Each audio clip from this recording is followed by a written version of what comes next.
The glass paperweight, a gift from Commissioner Reynolds for saving the company during last year's compliance crisis, shattered against the wall as Monique from HR set the banker's box on my desk. I stared at the broken pieces, my palms still warm from where I'd gripped it seconds earlier. "She has an MBA. You'll understand," Monique said, not meeting my eyes as she gestured to the woman hovering in my doorway. The stranger wore a blazer that still had the store creases visible, her eyes already measuring the dimensions of my corner office. "I'm Brielle," she announced, extending a hand I didn't take. "Top of my class at Wharton. The board is excited about bringing fresh perspectives to regulatory compliance. 15 years. 15 years I'd protected this company from every agency that could shut us down. I knew the coffee preferences of every federal inspector. I'd attended the funerals of 2 regulators' parents. I'd built a compliance system that ran like clockwork while executives slept soundly. The nameplate comes off easily," Brielle added, already touching my door. "I have calligraphy skills. I can make a new one by tomorrow." Without a word, I opened my drawer and removed my leather-bound inspection journal, the one containing 15 years of personal notes on every regulator who'd ever walked through our doors. I placed it in the box alongside the family photos Monique was awkwardly gathering. "The audit team will be here at 4, I said quietly. "We'll handle it," Monique replied, now rearranging pens on what was no longer my desk. "Will you?" I asked. "Commissioner Thomas is leading today's inspection. His son just deployed overseas. His arthritis acts up when it rains. He takes his coffee black with exactly 1 sugar cube, not packet, cube. He hates being called sir and expects whoever manages compliance to know the updated protocols his department released last month." Brielle laughed. "I memorized the regulatory handbook during orientation week. I think I can manage a simple inspection." I nodded once, placed my keycard atop the box, and walked out. The entire floor went silent as I passed. Darcy from accounting covered her mouth. Leo from legal stared at his shoes. Not one of them spoke up. By 3, I sat in my car, rain pattering on the roof as I watched government vehicles pull into reserved spaces. My phone buzzed with panicked texts from former colleagues. At 3:47, the CEO's assistant bolted through the front doors, scanning the parking lot in desperation. When she spotted my car, she ran across the wet pavement, heels splashing through puddles. I rolled down my window just enough to hear her gasping pleas. "Everly, Thomas is threatening an automatic failure. He refuses to speak to anyone but you." Brielle tried showing him her diploma and he walked out. "Please, the CEO authorized me to offer anything." "Anything!" I checked my watch. "How's that MBA working out for everyone?" "Okay, I need to pause for a second. If you've ever been betrayed by someone who underestimated your value, you know exactly how this feels. That moment when they suddenly realize they made a catastrophic mistake, pure vindication. If this story is hitting close to home for you, hit that like button right now and let me know in the comments if you've ever been in Everly's position. And if you're new here, subscribe for more workplace revenge stories that'll have you cheering from your seat. Now, let's get back to what happened next. My name is Everly Tate. I don't have an MBA. What I do have is institutional knowledge that can't be taught in any classroom. I joined this manufacturing company straight out of community college, working my way up from administrative assistant to becoming the regulatory compliance manager. No fancy title, just 15 years of protecting the company from itself. Manufacturing has regulations thicker than encyclopedia sets. One violation can trigger millions in fines or shut down production entirely. I learned every rule, befriended every inspector, and created systems that kept us compliant while our competitors racked up violations. The day before my humiliation began with unusual silence.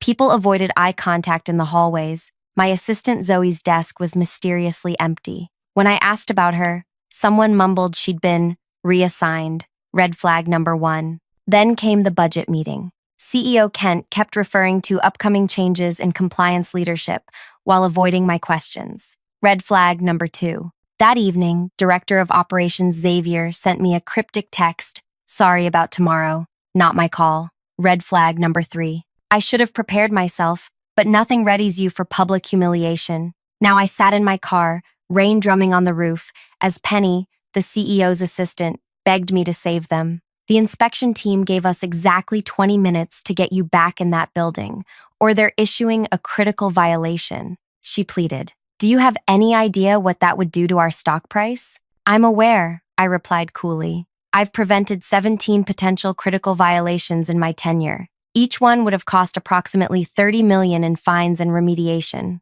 Name your price, Penny said. Chief Compliance Officer title, corner office restored, double salary, it's yours. I stared at the rain-streaked windshield. Tell me something, Penny. Was it Kent's idea to replace me, or did the board push for someone with credentials over experience? Board Chair Linnea led the charge. She kept saying we needed professionalism in compliance. Someone with academic pedigree who understood modern regulatory frameworks. Penny's air quotes told me everything. Linnea, who joined 3 months ago, who hasn't attended a single inspection. That's her. I checked my watch. 12 minutes until Thomas issues that violation. Please, Everly, what do you want? What did I want? The question hung between us as rain pelted harder against the car. 15 years of loyalty dismissed because someone decided 3 letters after my name mattered more than 15 years of relationships and results. I want Chief Compliance Officer title with direct reporting to the CEO.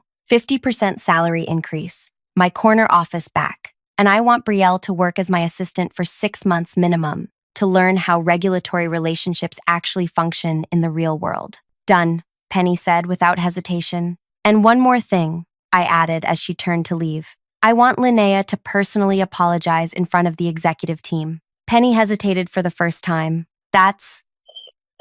Then enjoy explaining to shareholders why we failed a critical inspection. 5 minutes later, I walked through the lobby, my heels clicking against marble. Executives lined the hallway, faces pale. Commissioner Thomas sat in the conference room, arms crossed, 2 junior inspectors beside him looking uncomfortable. The moment he saw me, his stern expression softened slightly. Cutting it close, Everly. Traffic, I replied with the hint of a smile. How's Jason adjusting to deployment? Calls when he can. Says the food is worse than my cooking, which is saying something. His eyes shifted to where Brielle stood, clutching a binder with trembling hands. Your colleague here tried telling me the storage temperatures for chemical compounds had been adjusted in the new regulations. I nodded. They have been, Thomas. For Category 4 compounds only, and only after passing the additional stability testing your department approved last quarter. He raised an eyebrow, impressed. You've read the updates. I helped draft the public comments on them,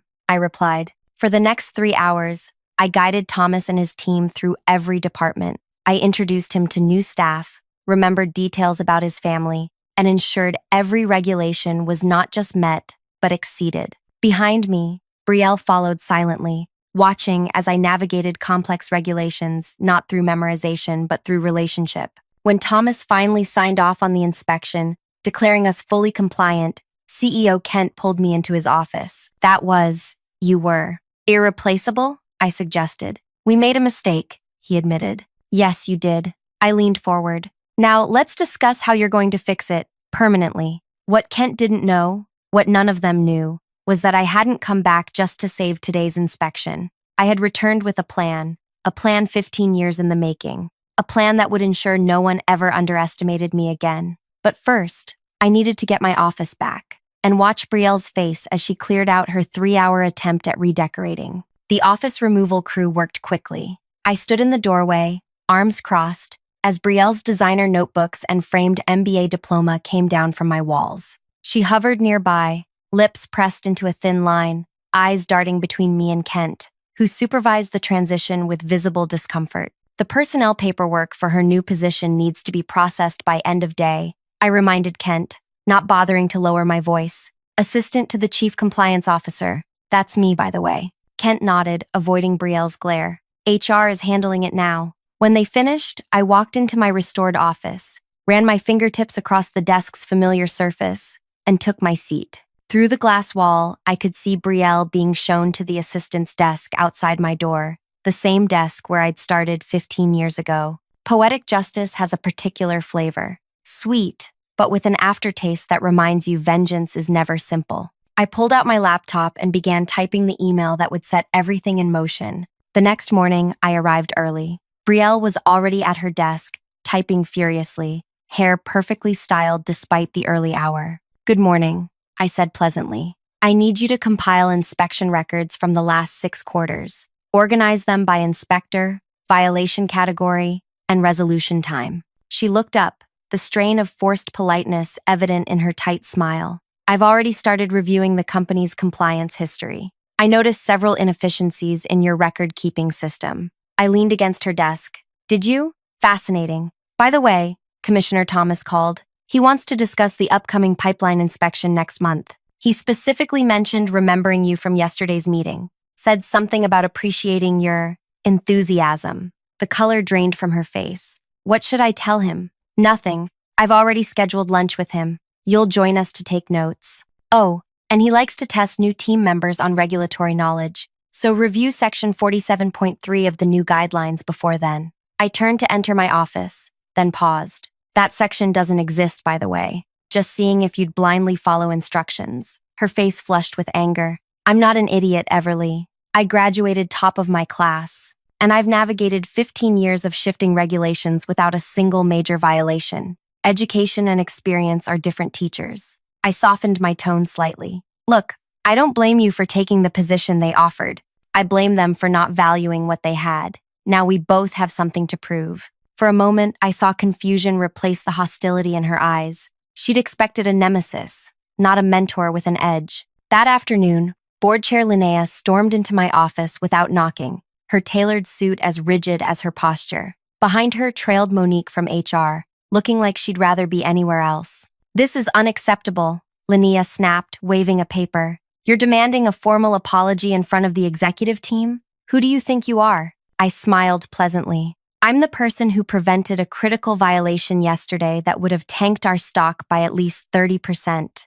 Who are you again? Besides the person who nearly caused it? Her eyes narrowed. I've been brought in to modernize this company's leadership structure. Your reinstatement is temporary, I assure you. Is it? Let's test that theory. I opened my drawer and removed a folder. These are personal notes from every inspection I've managed for 15 years. Observations about inspectors' preferences, concerns, family details, things no handbook teaches, things no MBA program covers. That's company property, she stated, reaching for it. I pulled it back. Actually, it's not. I created this system on my own time. I built these relationships personally. And I've received 3 job offers since yesterday from competitors who understand the value of what I bring. She scoffed. Bluffing doesn't suit you. Check your email. I forwarded you the offers. I leaned back in my chair. Now, about that apology. Would you prefer tomorrow's executive meeting, or should we call an emergency session today? 2 days later, I stood before the executive team, Brielle seated in the corner, taking notes as instructed.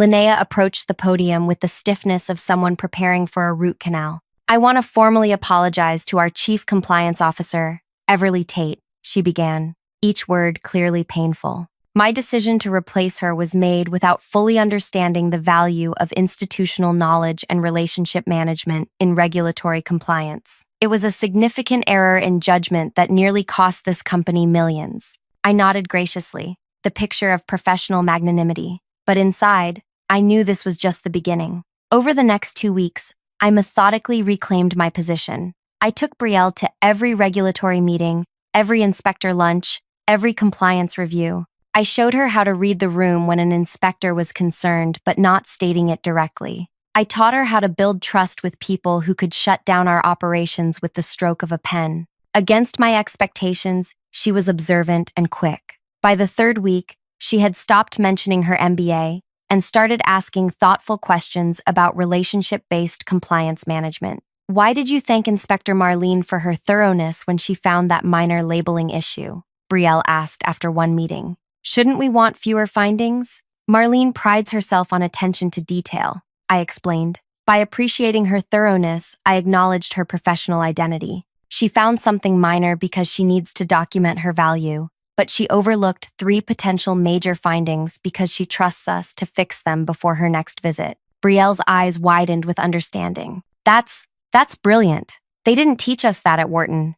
No business school can teach you 15 years of relationship building, I said. But you can learn it in 6 months if you pay attention. As Brielle shadowed me, I noticed Kent and the executive team watching our interactions with growing unease. They'd expected warfare. Instead, they got a masterclass, and that worried them far more. One evening, working late, I discovered Brielle in the records room, poring over inspection reports from before my time. What are you researching? I asked, startling her. She hesitated before answering. I'm looking for patterns and violations from before you standardized the compliance system. I'm trying to understand what you built from scratch. I studied her face, searching for deception but finding only curiosity. Why? Because I want to understand how someone without an MBA created a system this effective. Because I'm starting to think my education missed something fundamental about how business actually functions. For the first time, I felt a twinge of something unexpected, respect for her willingness to learn. But I couldn't afford to soften. Not yet, not before my plan fully unfolded. Come to my office tomorrow morning. There's a board meeting I want you to observe. The next day, I walked into the boardroom with Brielle trailing behind me. Board members shifted uncomfortably as we took seats along the wall. Agenda item 3, CEO Kent announced, avoiding my gaze. Quarterly compliance report. I stood and distributed folders to each board member. You'll find our compliance metrics on page 1. 0 major findings for the 16th consecutive quarter. Page 2 shows competitor violation rates for comparison. Linnea flipped through the report with a frown. These numbers for our competitors, they're significantly worse than ours. Some have multiple critical violations. Yes, I agreed. Our closest competitor had 3 critical violations last quarter alone. Each cost them approximately $12 million in fines, plus production downtime. How do you have access to their internal violation data? Linnea demanded. I smiled. Relationships. Inspectors talk. Regulatory agencies share information. When you build trust with them over 15 years, you learn things no public record shows. The room fell silent as the implication settled. I didn't just protect the company. I possessed intelligence on every competitor in our industry. Intelligence no MBA program could access. As I continued my presentation, I noticed Xavier, director of operations, exchanging glances with Kent. Something was happening behind the scenes that I couldn't quite identify. A new plan forming, perhaps. A counter to my newfound power. That evening, as I was leaving, Xavier approached me in the parking garage. They're not done trying to push you out, he said quietly, looking around to ensure we were alone.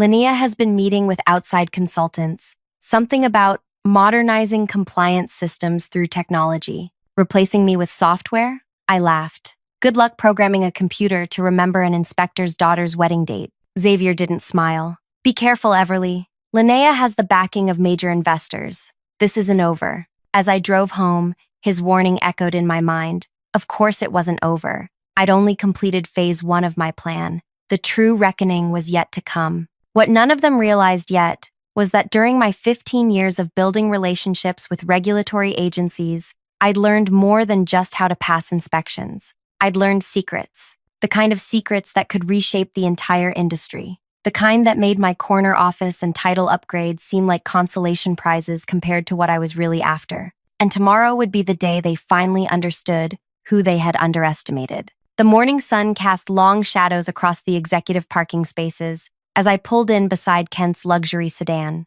I checked my appearance in the rearview mirror. Composed, confident, the picture of professional poise. Nothing about my expression betrayed what was about to unfold. My phone buzzed with a text from Brielle. Already set up in conference room A as requested. Coffee waiting on your desk. In 3 weeks, she'd transformed from resentful rival to efficient assistant. I still couldn't fully trust her motivations, but her adaptability impressed me. Survival instincts, perhaps, or genuine realization that her education had gaps experience could fill. When I reached my office, I found not just coffee, but a detailed brief on each board member scheduled for today's emergency session. Brielle had compiled personal notes, voting histories, and even potential conflicts of interest. Information I hadn't asked for, but immediately recognized the value of. This is thorough, I acknowledged when she appeared in my doorway. I noticed you keep similar profiles on the inspectors. Thought it might help with the board. I studied her for a moment. Why are you helping me? 3 weeks ago, you were taking my office. She leaned against the doorframe. 3 weeks ago, I thought an MBA made me qualified for your position. Now I realize I know maybe 5% of what it takes to do this job.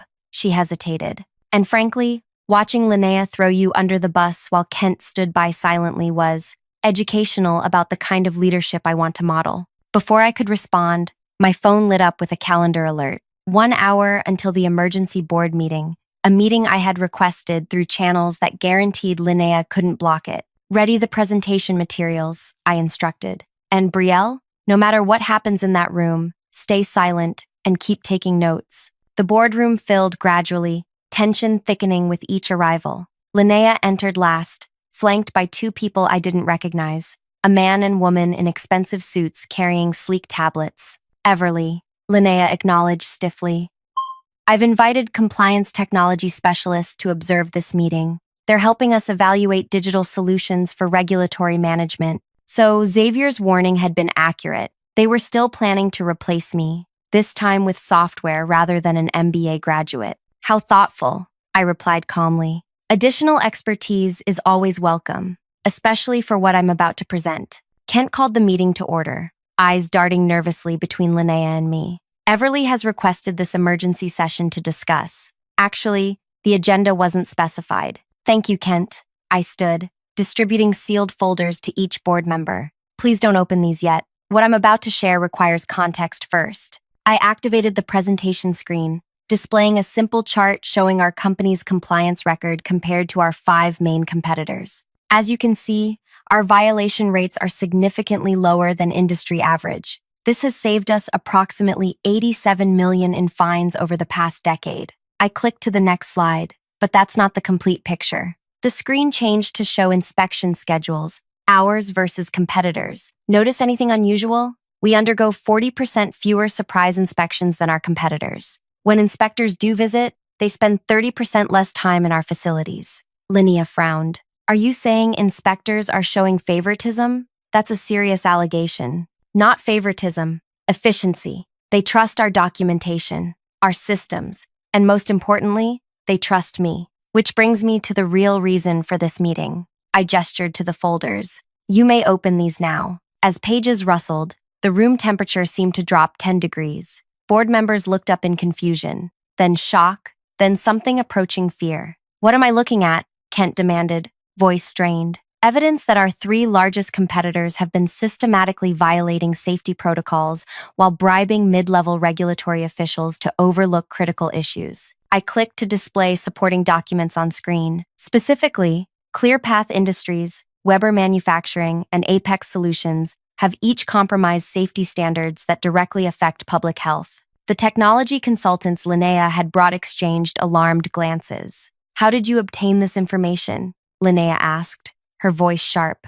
Relationships. The same ones you tried to replace with an MBA and now want to replace with software. I moved to the next slide. Senior regulatory officials have been investigating these violations for months. They've kept me informed because of the trust we've built. These companies will be facing charges within 30 days. The room erupted in overlapping questions. I raised a hand for silence. Our company has been offered 2 options. Option 1, become a witness in the federal investigation, sharing everything we know about industry practices. This would provide us immunity and potentially exclusive access to government contracts when our competitors face debarment. Kent leaned forward. And option 2, be investigated alongside them. Inspectors assume similar practices across competing companies. Without someone they trust vouching for our compliance, we'd be presumed guilty by association. Linnea's face had gone ashen. These are publicly traded companies. If what you're saying is true, their stock will collapse when this becomes public. Yes, it will. In approximately 27 days, according to the investigation timeline. I paused, letting the implications sink in. Which brings me to my proposal. I distributed a second set of folders. This is a restructuring plan for our compliance department. It expands my team, increases my direct authority over production protocols, and establishes an ethics committee that reports directly to me rather than to the board. Kent flipped through the document, eyes widening. This would give you unprecedented authority within the company structure. It would give our compliance function the authority it needs to protect this company when our industry faces its biggest regulatory crisis in decades. Linnea slammed her folder shut. This is blackmail. You're leveraging confidential regulatory information to expand your power. I'm leveraging relationships I've built over 15 years to save this company from becoming collateral damage in an industry-wide investigation. I turned to face her directly. The same relationships you deemed less valuable than an MBA or compliance software. The room fell silent as board members exchanged nervous glances. I had them cornered, and everyone knew it. The consultant who'd come to replace me with technology stared at his tablet, suddenly finding the screen fascinating. "We need time to consider this proposal," Kent finally said. "The Regulatory Commission meets Thursday to finalize the investigation parameters. They've asked for my testimony given my industry expertise. I gathered my materials. I'll need your decision by Wednesday. Until then, I'll be working with Brielle to prepare our potential testimony." As Brielle and I walked out, leaving stunned silence behind us, she whispered, "That was the most brilliant power move I've ever witnessed." Back in my office, I closed the door and finally allowed myself a moment of satisfaction. Phase 2 complete, but the real endgame was still coming. Wednesday arrived with Kent's capitulation. My restructuring plan was approved unanimously by a suddenly cooperative board. Linnea alone abstained. Her future influence clearly diminished. 2 weeks later, the regulatory investigation became public. As predicted, our competitors' stock plummeted as violations were exposed. Our company, positioned as a cooperative witness with model compliance systems, saw its market value increase by 30% in a single day. I sat in my expanded corner office, now with an adjacent conference room, reviewing applications for my growing compliance team. Brielle entered with the afternoon reports. "The Weber Manufacturing CEO just resigned," she announced. "Their board is being restructured under regulatory supervision." "Predictable," I noted, signing off on the reports. "How are we positioned for their government contracts?" "Already submitted preliminary bids as you suggested. We're favorably positioned given our compliance record and cooperation with investigators." I nodded, satisfied. "And the executive retreat preparations?" "Confirmed. You'll be leading the 3-day training session on ethical leadership.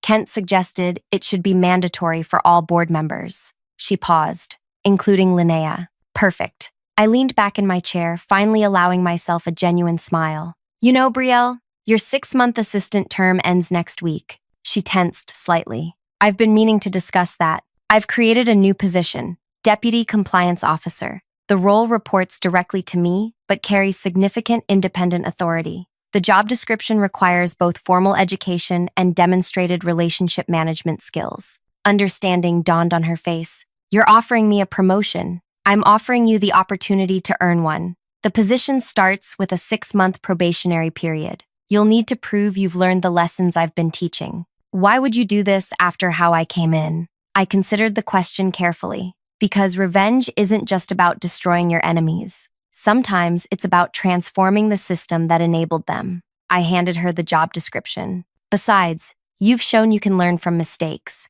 unlike some of our leadership." Later that evening, I received a call from Commissioner Thomas. "Impressive work, Everly," he said without preamble. "The industry cleanup is proceeding exactly as you predicted. Thank you for trusting my assessment. The Commission is forming an industry advisory board to help reshape regulatory frameworks. We need someone who understands both sides, someone with relationships and integrity." I smiled as I looked out my office window at the company campus below. It's a company that had once handed me boxes to pack my things, now effectively under my protection and guidance. "I'd be honored to serve," I replied. When I hung up, I opened my desk drawer and removed the nameplate that had been returned to my door 3 weeks earlier. Beside it, I placed a new one, larger, more substantial. It read, "Everly Tate, Executive Vice President of Compliance and Ethics." Not bad for someone without an MBA. If you've ever been underestimated, overlooked, or pushed aside despite your value, I hope Everly's story resonated with you. The sweetest revenge isn't just reclaiming what was taken, it's reshaping the entire game so no one can take it from you again. If this story satisfied your sense of justice, hit that like button and subscribe for more corporate comeuppance tales. And tell me in the comments, what's the most valuable lesson you've learned that no degree could ever teach you? Remember, your experience is your superpower. Wear it proudly, even when others can't see its worth.